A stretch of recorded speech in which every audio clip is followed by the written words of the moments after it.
So let's see how we can use these basic identities to simplify some trigonometric expressions. For example, this one, cosine beta, secant beta. Now, it's really good if you have these basic identities memorized, because then when you look at a problem like this, certain things jump out at you. One of the things that might jump out at you here is you recognize that secant beta is just 1 over cosine beta. So I could go ahead and rewrite this expression as cosine beta times 1 over cosine beta. Okay? Because I just recognize immediately that these are reciprocals, secant and cosine. And then, look, these divide out, and what you get is just 1. So we start off with this trig expression, and we end up with 1. Well, 1's a lot simpler. So that's what we want to do with these identities a lot of times, is just take something that's complicated, make it a little simpler. And here, notice we use the reciprocal identities. Now let's look at another example. We've got sine x over cosecant x. And once again, we recognize that the cosecant is the reciprocal of sine. So this is 1 over sine, like that. There we have it. So we have sine x over 1 over sine x. And what I might want to do to simplify this is just multiply the top and the bottom by sine x. Get rid of that extra denominator. See? So I just multiply the top and the bottom by sine x. And that doesn't hurt anything, because really we're just multiplying through by 1. And notice that down here these divide out, and what I'm left with is just sine x times sine x, which that's just sine squared x. So you can see sine squared x is a little simpler than sine x over cosecant x. So there, once again, we use the reciprocal identities to simplify this. Now, let's look down here. We've got tangent times cosine. Tangent x, cosine x.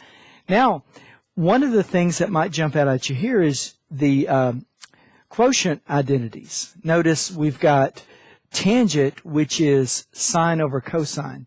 So let me just write tangent as sine over cosine. See? We've got sine over cosine, which is tangent, times cosine. And notice these cosines cancel, and you're just left with sine x. Okay, so there we use these the fact that tangent is sine over cosine. Okay, now let's go down here a little bit, and so with each one of these, you kind of see a strategy that you can use.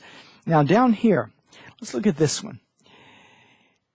There doesn't appear to be anything obvious that we can do, any immediate substitutions that we can make. However, you've still got your operations, your algebraic operations, and you can see here that we have cosine y, so we could factor out the cosine y. So one of the things you can do is just look for obvious little operations that you can perform here.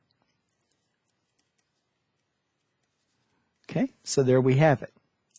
Okay, so I factored out cosine. Now, the reason I did that is because notice 1 minus sine squared y, well, we have a Pythagorean identity that tells us that that right there is cosine squared y.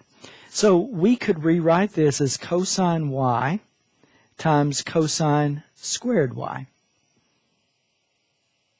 And then we can immediately say, oh, that's cosine cubed y. So what we're doing is we're saying this thing right here, I could just write this messy looking thing as just cosine cubed y. And that's what I did here. So this is an example of sometimes you might want to perform some kind of obvious operation before you start trying to make substitutions. Like here, it was obvious we could factor out cosine. Now let's look down here at one where we might want to go the other way. There's nothing to factor here. This looks like it's already been factored. So something obvious that we might do is just multiply this out. we've got 1 minus cosine alpha times 1 plus cosine alpha. And if we multiply that out, if we go through here, just do our FOIL, if that's what you want to call it, we would get 1 minus cosine squared alpha. And then, once again, we remember, there's a Pythagorean identity that says 1 minus cosine squared alpha is sine squared alpha. So there, we're done with that. So this one right here, just a little bit of effort led us to the simplifying of sine squared alpha. Now, remember where we get that. We start off with sine squared alpha plus cosine squared alpha equals 1. And from there, we got this expression right here, this one right here. We have 1 minus cosine squared alpha. Well, if I just subtract sine squared from both sides, I get 1 minus sine squared alpha. And we say, that's equal to cosine squared alpha. We use that same identity right here. See, 1 minus sine squared alpha, cosine squared alpha. So we use the same identity. Just this. We just rewrote the Pythagorean identity in a different form. Now let's look down here. Here we've got this one. Now, this looks like a situation where we might want to factor. Notice, let's suppose we've got 1 minus 2u. Well, yeah, let's just go with y since I wrote down y. 1 minus 2y plus y squared. Let's suppose we have something like that, and we want to factor it. So what I'm trying to do is I'm trying to show you how we could go about factoring this. Well, this one right here would just be 1 minus y times 1 minus y, right? It's like 1 minus y squared. Well, let's suppose that we didn't have 1 minus 2y plus y squared. Let's suppose we had 1 minus 2y squared plus y to the fourth. Well, we would, we'd use the same approach, only now we've got 1 minus y squared times 1 minus y squared. So we, go about it the same way. Well, that's kind of what we have here. We have 1 minus 2, not y, but sine squared, plus not y to the fourth, but sine to the fourth. So let's just go and use the same approach. Here we would have 1 minus sine squared rho squared, right? I could have said 1 minus sine squared rho times 1 minus sine squared rho, but I just left it this way, okay, as squared. Now, so notice there's a square here. I don't know if I made that dark. Now this one right here, I could write that 1 minus sine squared, that's cosine squared. Okay, so we've got cosine squared rho squared, and that is going to be cosine to the fourth rho. Okay, so there we've simplified it. We've taken this mess and we've written it as a nice, neat cosine to the fourth. Okay, now let's look at one more. Let's suppose that I want to rewrite this in such a way where I don't have a trig function in the bottom this way. In other words, maybe I would call it rationalizing the denominator or just getting rid of the fraction. One technique that we find useful a lot of times is to multiply by the conjugate. In other words, I want to multiply the top and the bottom by 1 minus cosine theta. See? It's just like we're multiplying by 1. Now, the reason I do that is because, remember, when we multiply something by its conjugate, like if we have a plus b times a minus b, whenever we have a situation like that and we multiply it out, what we're going to find is the result is going to be a squared minus b squared.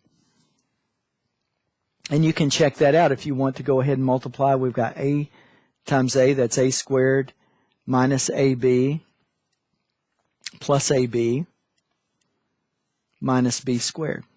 And you can see the ab's cancel.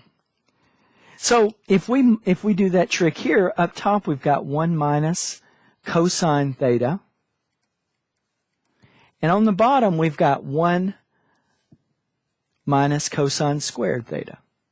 See? Because, you know, a plus b times a minus b is a squared minus b squared, where our a is 1 and our b is cosine.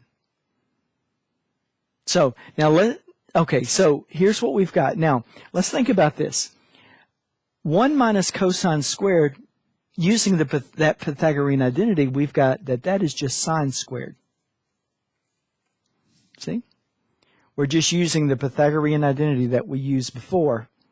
See up here? But instead of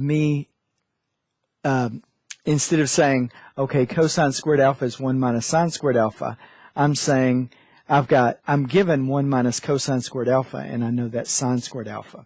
So you can play around with this identity and see. So if I just subtract cosine squared, I would have sine squared alpha equals 1 minus cosine squared. So I just wrote that way. And now up top I have 1 minus cosine theta.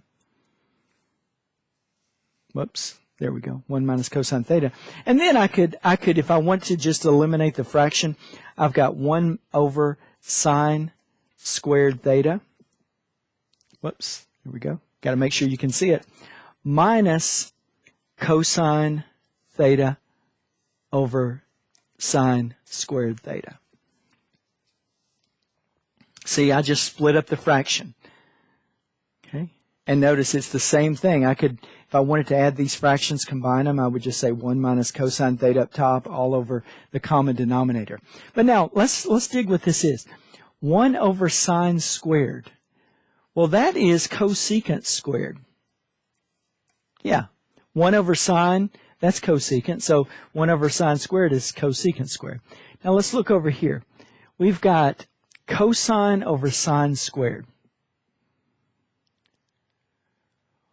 Well, let's see what we could do with that. We could say this is cosine theta over sine theta, if we wanted to, times 1 over sine theta.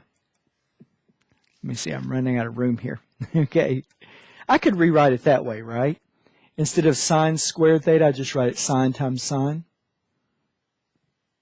Now, let's dig what this is. This one right here, so let's see what we've got here. We've got cosecant squared theta. That's this. Minus, look at this. This right here is cotangent. That's cotangent. So this is cotangent theta times cosecant theta. See? Cotangent, cosecant. And there you have it. So this is what we can do if we have a situation like this where we want to write this without a fraction. Well, here we did it. Okay, multiplying by the conjugate. So that's a trick. A lot of times in mathematics, what you're trying to do is learn a bag of tricks, right? Multiplying by the conjugate is one of the tricks we use.